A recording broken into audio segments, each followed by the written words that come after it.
रुकिए, एक पल के लिए रुकिए। अभी जो मैं आपको बताने वाला हूं वो किसी धर्म ग्रंथ की कोई साधारण कहानी या कोई उपदेश नहीं है। यह गरुड़ पुराण का वो कड़वा और खौफनाक सत्य है जो हजारों सालों से हमसे छुपाया गया था। क्या आप जानते हैं कि जब किसी घर में एक बेटी जन्म लेती है तो वो कोई आम शारीरिक या जैविक घटना नहीं होती। वो उस परमपिता परमात्मा का एक बहुत ही कठोर और रहस्यमयी चुनाव होता है। लेकिन भगवान किस पिता को, किस मां को और किस घर को एक बेटी के लिए चुनते हैं? और सबसे डरावना सवाल, क्या आपका घर, क्या आपके कर्म उस चुनाव के लायक थे? आज हम गरुड़ पुराण के उन पन्नों को खोलेंगे जो आपको बताएंगे कि आखिर बेटियां किस घर में आती हैं और क्यों एक बेटी के जन्म लेते ही उस घर की रुकी हुई किस्मत अचानक से खुल जाती है। इस वीडियो को बहुत ध्यान से देखिएगा, क्योंकि अंत में गरुड़ पुराण का जो सत्य आपके सामने आएगा वो आपकी जिंदगी और आपके परिवार को देखने का पूरा नजरिया हमेशा के लिए बदल देगा। हम सब यही मानते हैं कि किसी भी घर में बच्चा पैदा होना प्रकृति का नियम है, लेकिन गरुड़ पुराण और हमारे प्राचीन कर्म सिद्धांत इस विज्ञान से बहुत आगे की बात करते हैं। गरुड़ पुराण चीख चीख कर कहता है कि इस दुनिया में किसी भी घर में, किसी भी आंगन में बेटी का जन्म लेना कोई संयोग या इत्तेफाक नहीं है। जब किसी घर में एक बेटी अपनी पहली सांस लेती है तो वो सिर्फ एक बच्ची का जन्म नहीं होता, वो उस ब्रह्मांड का एक बहुत बड़ा फैसला होता है। भगवान हर किसी को बेटी नहीं देते। आज मैं आत्म रहस्य के इस मंच से गरुड़ पुराण के उस सबसे खूबसूरत लेकिन सबसे ज्यादा रुला देने वाले पन्ने को खोलने जा रहा हूं। गरुड़ पुराण में यमराज और पक्षीराज गरुड़ के बीच आत्माओं के सफर को लेकर एक बहुत ही गहरा और रहस्यमयी संवाद है। उसमें स्पष्ट बताया गया है कि मृत्यु के बाद जब कोई आत्मा यमराज के दरबार में खड़ी होती है तो उसका अगला जन्म यूं ही तय नहीं होता। आत्मा को वहां नहीं भेजा जाता जहां जगह खाली हो। आत्मा को वहां भेजा जाता है जहां उसका उद्देश्य हो, जहां उसका कर्मों का कर्ज हो। और जब बात एक स्त्री योनि, एक बेटी के रूप में जन्म लेने की आती है तो यमलोक के नियम बहुत बदल जाते हैं। हम बचपन से सुनते आए हैं कि बेटियां नसीब वालों को मिलती हैं, पर क्या आपने कभी सोचा है कि वो नसीब आखिर है क्या? वो नसीब कोई आसमान से टपकी हुई चीज नहीं है। वो नसीब आपके यानी उस पिता के पिछले जन्म के कर्म हैं। गरुड़ पुराण का सबसे कड़वा और नंगा सच सुनिए। शास्त्रों में वर्णन आता है कि जब इंसान के पिछले जन्मों के पाप या कर्ज बहुत भारी होते हैं, जब उसने पिछले जन्म में किसी का बहुत पैसा खाया होता है या किसी को बहुत तकलीफ दी होती है, तो प्रकृति उस कर्ज को वसूलने के लिए उसके घर में एक बेटे को जन्म देती है।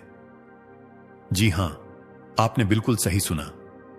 ज्यादातर घरों में बेटे सिर्फ और सिर्फ उस पिता का पुराना कर्ज वसूलने, उसकी संपत्ति का बंटवारा करने और उसके पुण्यों को भोगने के लिए आते हैं। ये वो आत्माएं होती हैं जिन्हें आपसे कुछ लेना होता है।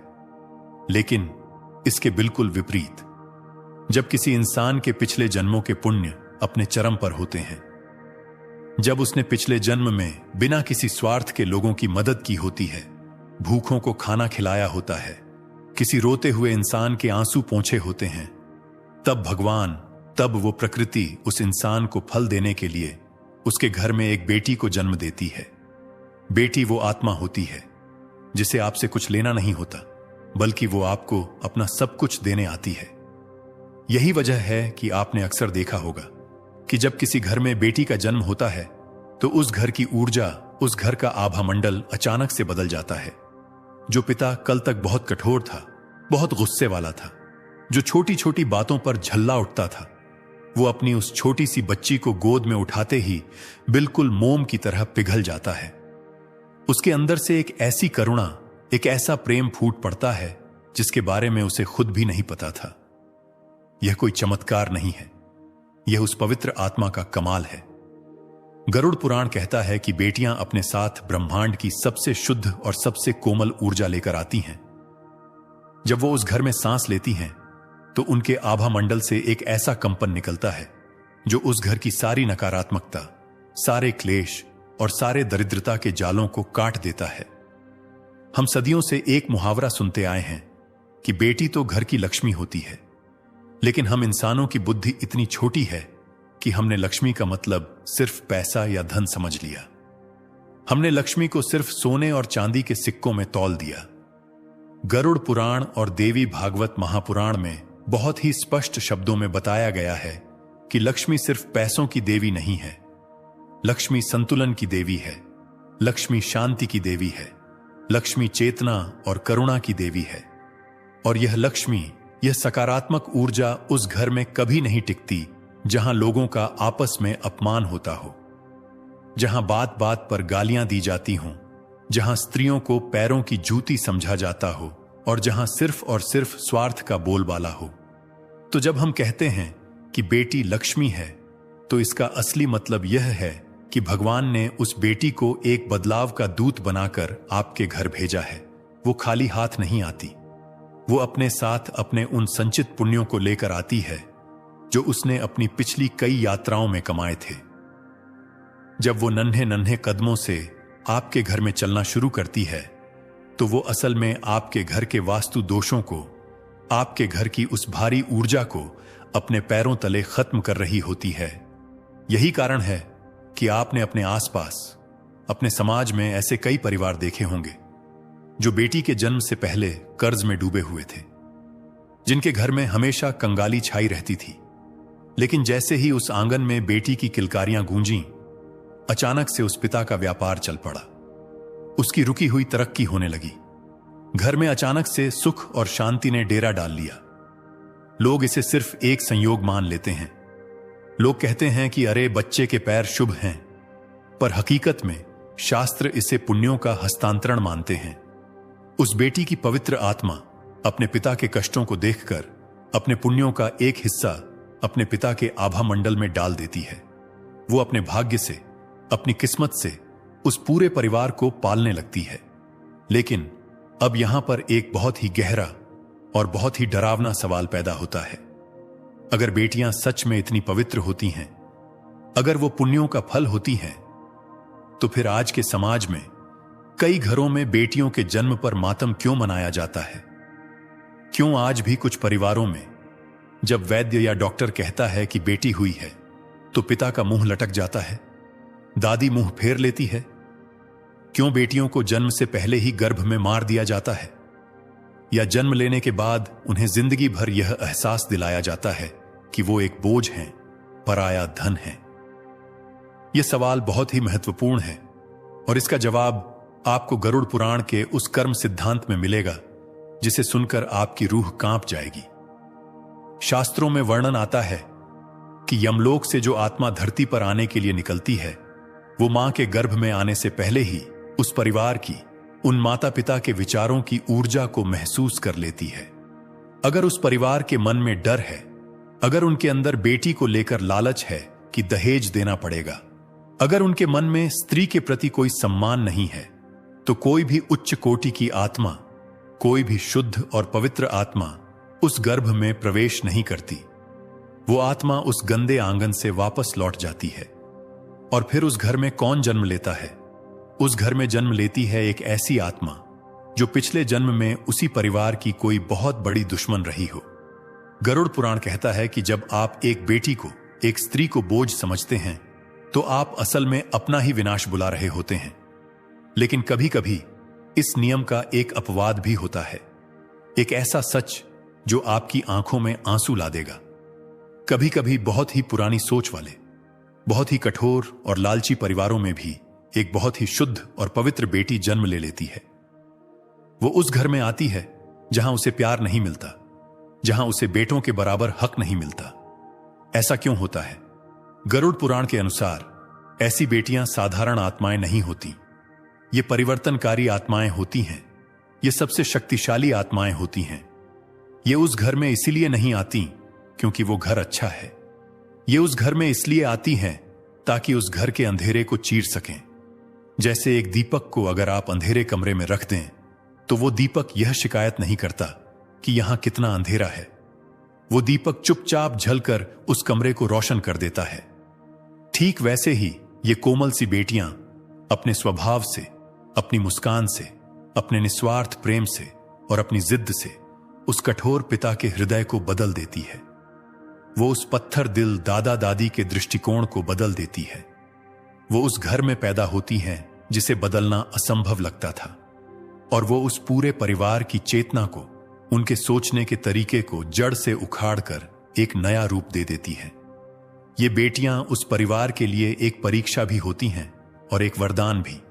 अब सुनिए वो सबसे गहरा रहस्य जिसका इंतजार आप इस वीडियो की शुरुआत से कर रहे थे। क्या वो बेटी जो आज आपके घर में है, जो आज आपके गले लगती है, क्या वो सिर्फ एक संयोग है? गरुड़ पुराण की गहराइयों में अगर आप उतरेंगे तो आपको पता चलेगा कि मृत्यु के बाद आत्मा की यात्रा बहुत जटिल होती है। हर जन्म एक कर्ज है, एक अधूरा संबंध है, और यह बात बहुत संभव है, बिल्कुल मुमकिन है कि आज जो बेटी आपके आंगन में खेल रही है वो पिछले किसी जन्म में आपकी मां रही हो। जरा सोचिए, पिछले जन्म में जब आप एक बच्चे थे तो आपकी मां ने अपना पेट काटकर आपको खिलाया था। उसने अपनी रातों की नींद खराब करके आपको सुलाया था। उसने बिना किसी स्वार्थ के अपना सब कुछ आप पर लुटा दिया था। पर जब वो बूढ़ी हुई तो शायद आप उसकी वो सेवा नहीं कर पाए, शायद आप उसका वो कर्ज नहीं चुका पाए। तो प्रकृति ने, उस कर्मों के गणित ने, उस अधूरे प्यार को, उस बिना स्वार्थ के रिश्ते को पूरा करने के लिए उसी आत्मा को इस जन्म में आपकी बेटी बनाकर आपके घर भेज दिया, ताकि अब आप एक पिता के रूप में उसकी हर वो ख्वाहिश पूरी कर सकें जो आप पिछले जन्म में नहीं कर पाए थे, ताकि वो संबंध, वो ऊर्जा अपना संतुलन पा सके। आत्माएं बदलती नहीं हैं, सिर्फ शरीर बदलते हैं, सिर्फ रिश्ते बदलते हैं। इसलिए कहा जाता है कि बेटी केवल आपके वर्तमान की संतान नहीं है, वो आपके अतीत का हिसाब है और आपके भविष्य का विस्तार है। अब एक ऐसा प्रश्न जो हर उस इंसान को अंदर तक झकझोर देगा जो बेटियों को लड़कों से कम आंकता है। यदि बेटी का जन्म कर्मों से जुड़ा है, यदि वो अपने साथ आपके घर में पुण्यों का भंडार लेकर आती है, यदि वो आपके घर की दरिद्रता मिटाने आती है, तो क्या उस बेटी को कमतर समझना, क्या उसकी पढ़ाई पर खर्च न करना, क्या उसे जन्म से ही पराया समझना, स्वयं अपने ही भाग्य को, अपनी ही किस्मत को लात मारना नहीं है। जब आप एक बेटी को अस्वीकार करते हैं, जब आप उसकी आवाज को दबाते हैं, जब आप उसे उसके भाई से कम प्यार देते हैं, तो आप सिर्फ एक सामाजिक बुराई नहीं कर रहे हैं, आप एक बहुत बड़ी आध्यात्मिक मूर्खता कर रहे हैं। आप उस पुण्य को, उस देवीय ऊर्जा को अस्वीकार कर रहे हैं जो भगवान ने खास आपको चुनकर आपके घर भेजी थी। गरुड़ पुराण साफ कहता है कि जो इंसान अपनी बेटी के आंसुओं का कारण बनता है, जो उसकी आजादी को छीनता है, उसके पुण्यों का नाश तुरंत शुरू हो जाता है। ऐसे घर से लक्ष्मी और शांति हमेशा के लिए विदा ले लेती है, और फिर उस घर में सिर्फ क्लेश, बीमारियां और दरिद्रता ही बचती है। गरुड़ पुराण का कर्म सिद्धांत हमें यह भी बताता है कि हर आत्मा जो एक बच्चे के रूप में धरती पर आती है, वो अपने साथ 3 चीजें जरूर लेकर आती है।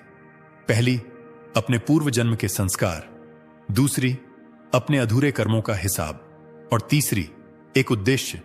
और ये तीनों चीजें आपको उस छोटी सी बच्ची के स्वभाव में, उसकी आदतों में और उसकी रुचि में साफ दिखाई देती हैं। जरा अपनी बेटी को ध्यान से देखिए। वो बेटी जो बचपन से ही बिना कहे सबकी मदद करती है, जो अपने खिलौने दूसरों को दे देती है, जिसे दूसरों का दुख नहीं देखा जाता।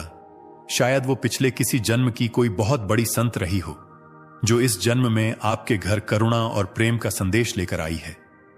वो बेटी जो हर मुश्किल में निडर होकर डटी रहती है, जो लड़कों से भी ज्यादा हिम्मत दिखाती है। शायद वो पिछले जन्म का कोई योद्धा हो, जो आपके परिवार को साहस और निडरता सिखाने आई है। वो बेटी जो बात बात पर सवाल पूछती है, जो पुरानी और रूढ़िवादी बातों को चुनौती देती है, जो चुप नहीं बैठती। शायद वो एक बदलाव का दूत बनकर आई है। और कभी कभी कुछ घरों में एक बहुत ही दर्दनाक घटना घटती है। कभी कभी एक बेटी घर में जन्म लेती है, पूरे घर में खुशियां भर देती है, सबको अपना दीवाना बना लेती है, और फिर बहुत ही कम उम्र में किसी बीमारी से या किसी हादसे में वो इस दुनिया को छोड़कर चली जाती है। माता पिता टूट जाते हैं, वो भगवान को कोसते हैं कि तूने उसे दिया ही क्यों था जब वापस छीनना था। पर गरुड़ पुराण इस असहनीय दर्द का भी एक बहुत गहरा आध्यात्मिक कारण बताता है। शास्त्रों के अनुसार ऐसी आत्माएं वो होती हैं जिनका इस धरती पर और उस परिवार के साथ कर्मों का हिसाब सिर्फ उतने ही सालों का या उतने ही महीनों का होता है। वो आत्माएं अपना कोई बहुत पुराना और छोटा सा कर्ज चुकाने या आपको कोई बहुत गहरी आध्यात्मिक सीख देने के लिए आती हैं। वो अपना संदेश देती हैं, आपके पुण्यों का संतुलन बनाती हैं और फिर अपनी असली यात्रा पर परम धाम की तरफ आगे बढ़ जाती है। वो आपके दर्द का कारण नहीं बनती, वो आपकी आत्मा को इस दुनिया के मोह माया से आजाद करने का एक बहुत कठोर माध्यम बनती है। मैं जानता हूं कि यह सब सुनना बहुत कठिन है, इसे स्वीकार करना आसान नहीं है, लेकिन गरुड़ पुराण का इस ब्रह्मांड का यही सबसे अटल सत्य है। हर जन्म उद्देश्यपूर्ण है, हर सांस की एक गिनती है, हर रिश्ते का एक कारण है। कोई भी जन्म, कोई भी रिश्ता बेवजह नहीं है। तो अब हम उस अंतिम और सबसे गहरे प्रश्न पर आते हैं जिसे हर माता पिता को खुद से पूछना चाहिए। क्या बेटी का जन्म भगवान की तरफ से केवल एक कृपा है या फिर वो एक बहुत बड़ी आध्यात्मिक जिम्मेदारी भी है? गरुड़ पुराण का उत्तर बहुत ही स्पष्ट है। बेटी का जन्म दोनों है। जब कोई शुद्ध और शुभ आत्मा एक बेटी के रूप में आपके घर में जन्म लेती है तो वो केवल आपके आंगन में खुशियां बिखेरने नहीं आती, वो केवल आपके बुढ़ापे का सहारा बनने नहीं आती।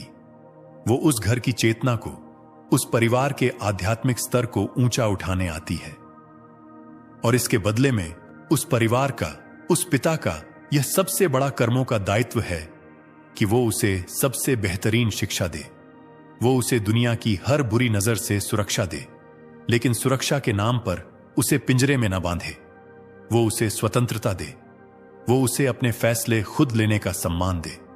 यदि किसी घर में बेटी का जन्म तो बहुत खुशियों के साथ होता है, पर बड़ी होने पर उसे अपने ही भाई के समान अधिकार न मिले, यदि उसके सपनों को, उसकी पढ़ाई को यह कहकर छोटा कर दिया जाए कि तुझे तो दूसरे घर जाना है, यदि उसकी आवाज को अनसुना किया जाए, तो गरुड़ पुराण के अनुसार वो घर, वो पिता उस महान आध्यात्मिक अवसर को हमेशा के लिए खो देता है जो भगवान ने उसे दिया था।